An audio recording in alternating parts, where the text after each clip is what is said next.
السلام علیکم ورحمۃ اللہ وبرکاتہ۔ وعلیکم السلام لا ورحمۃ حول اللہ۔ ولا قوة الا باللہ العلی العظیم۔ بسم اللہ الرحمن الرحیم۔ الحمد للہ رب العالمین والصلاة والسلام علی اشرف الانبیاء والمرسلین ابی القاسم محمد، اللہم صلی علی محمد وآل اللہم صلی محمد علی محمد وعلی محمد وآلہ الطیبین وعلی الطاہرین المعصومین المظلومین المنتجبین، اما بعد فقد قال اللہ تبارک وتعالی فی کتابہ الحکیم۔ بسم اللہ الرحمن الرحیم۔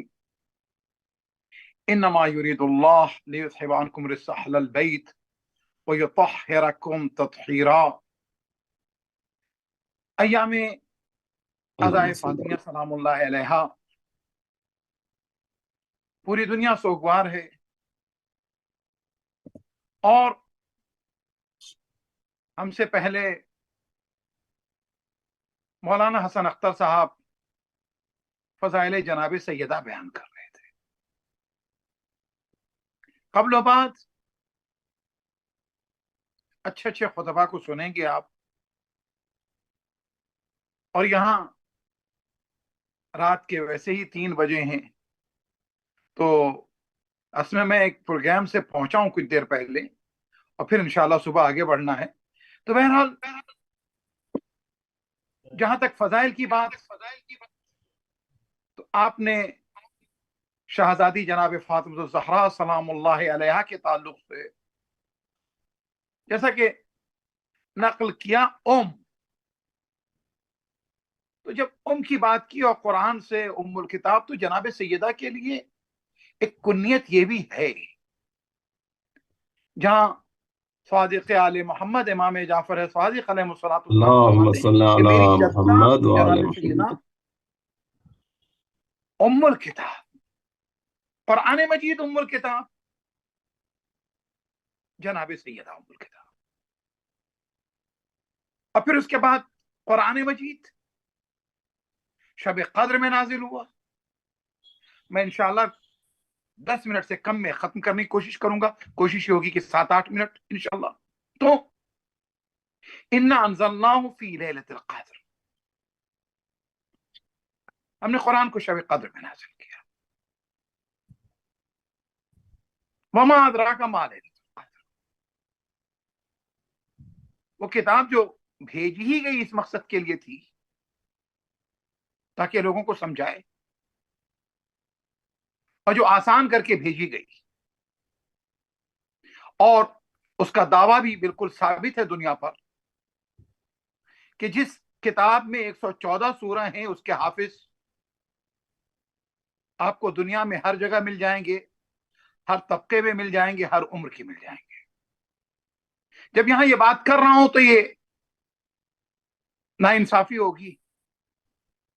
انقلاب اسلامی ایران سے قبل شیعوں پر ایک بہت بڑا الزام تھا کہ ان کے حافظ نہیں ہوتے۔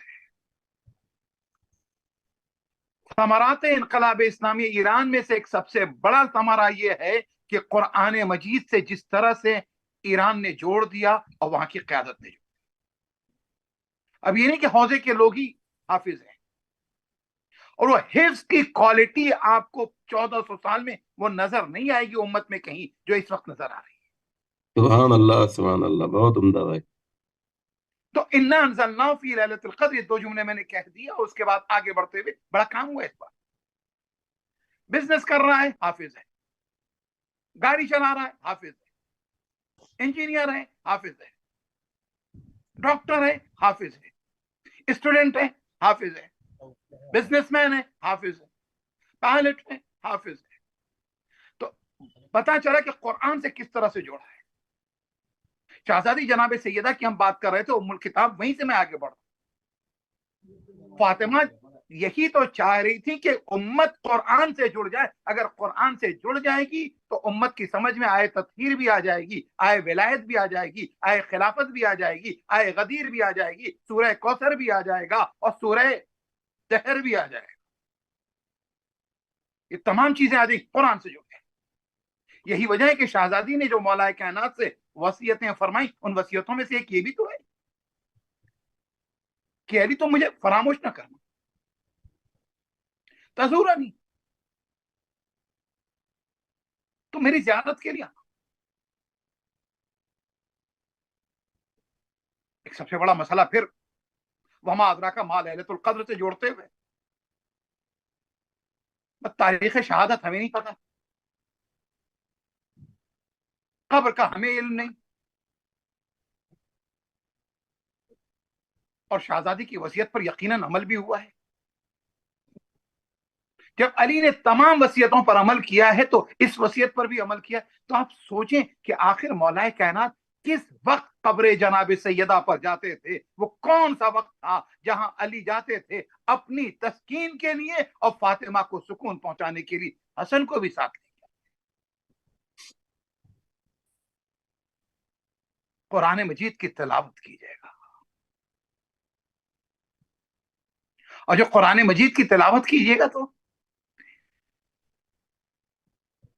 بقیع قبرستان میں ایک روایت کے مطابق شہزادی جو وہاں دفن ہے،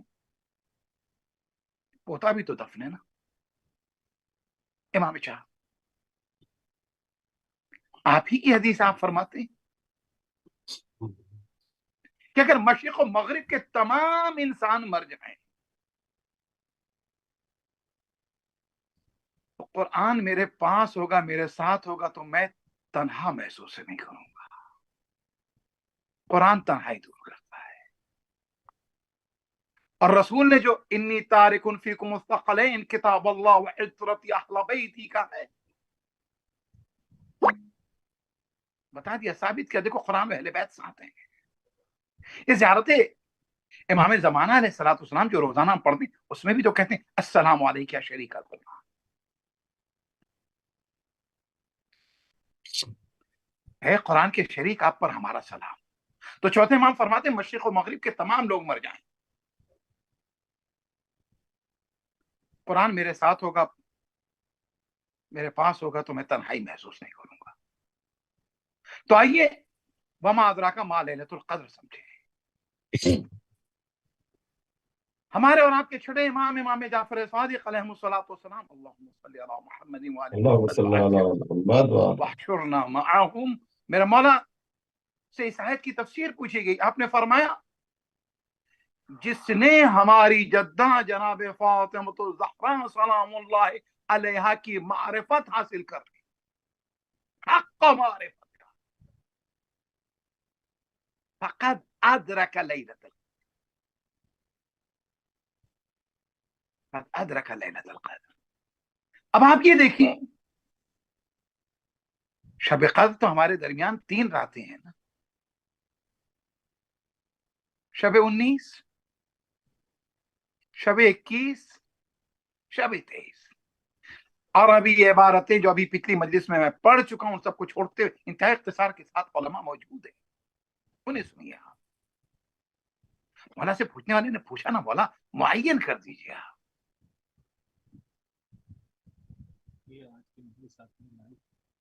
امام نے کہا کیا تجھے یہ موقع مل رہا ہے، اس موقع کو ترک کرنا چاہتا ہے کہ پیش خدا کھڑا ہو عبادت کر؟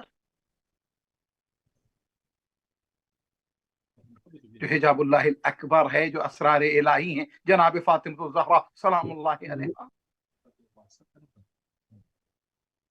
جن کی معرفت ادراک شب قدر، دیکھو پہلی رات میں شب قدر کیا ہے؟ دعا کی رات، توبہ کی رات، استغفار کی رات، نمازوں کی رات، مغفرت کی رات، قرآن کی تلاوت کی رات۔ یہاں تو سردیوں کے اندر جب 14 گھنٹے کی رات ہوتی ہے نا، تو اس کے بعد بھی لگتا ہے کہ اعمال کے لیے کم ہے۔ سبحان اللہ سبحان اللہ، بہت خوب بہت خوب۔ اعمال کے لیے اس کے بعد بھی لگتا ہے کہ کم، بلکہ کاش اگر ہم یہ بات سمجھ لیتے تو پھر اس کے بعد ہماری زندگیوں سے بدعملیوں کا خاتمہ ہو جاتا۔ فضائل جناب سیدہ جب ہم بیان کرنے کی بات کر رہے ہیں، ہم کر رہے ہیں، ہم فضائل جناب سیدہ سے کیا حاصل کر رہے ہیں، ہماری نسل کیا حاصل کر رہی ہے۔ مولانا نے فرمایا پہلی رات میں، دیکھو اس رات میں رزق ملتا ہے، صحت ملتی ہے، اولاد ملتی ہے، حیات، زیارت، حج، آخرت، ان تمام باتوں کے باوجود امام نے کہا دیکھو پہلی رات میں فیصلہ ہوتا، دوسری میں جو امضا ہوتا ہے، تیسری میں مہر لگتی ہے. اور جناب سیدہ جو ہے، آپ کی معرفت جو ہے، اللہ اکبر، معرفت جناب سیدہ کون حاصل کر سکتا ہے؟ شب قدر سے متصل کیا گیا، دوسرے مقام پر پہنچے. سورہ زمر ہے، آیت کا نمبر 65 ہے، 65 ہے. لیکن اشرکت لا یحبطن عملک،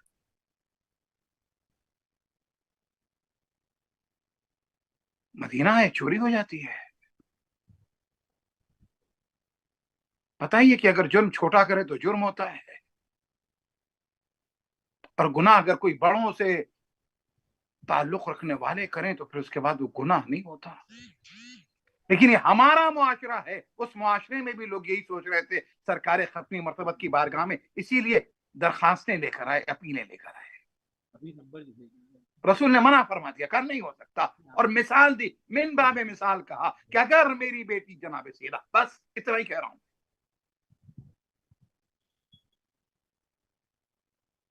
سننا تھا، آیت نازل ہو جاتی ہے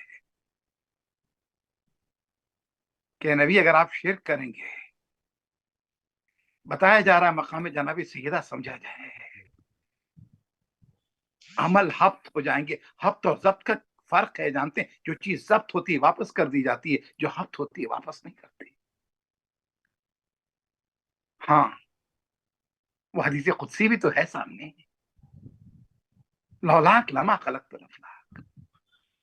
اے نبی اگر آپ نہ ہوتے تو ہم افلاک کو پیدا نہ کرتے. لولا علی لما خلقتک، مستدرک الوسائل. لیکن اس کے بعد تو کمال ہی ہے، لولا فاطمہ لما خلقتکم. سلام ہو جناب سیدہ. کنیت میں سے ام الفضائل بھی تو ہے،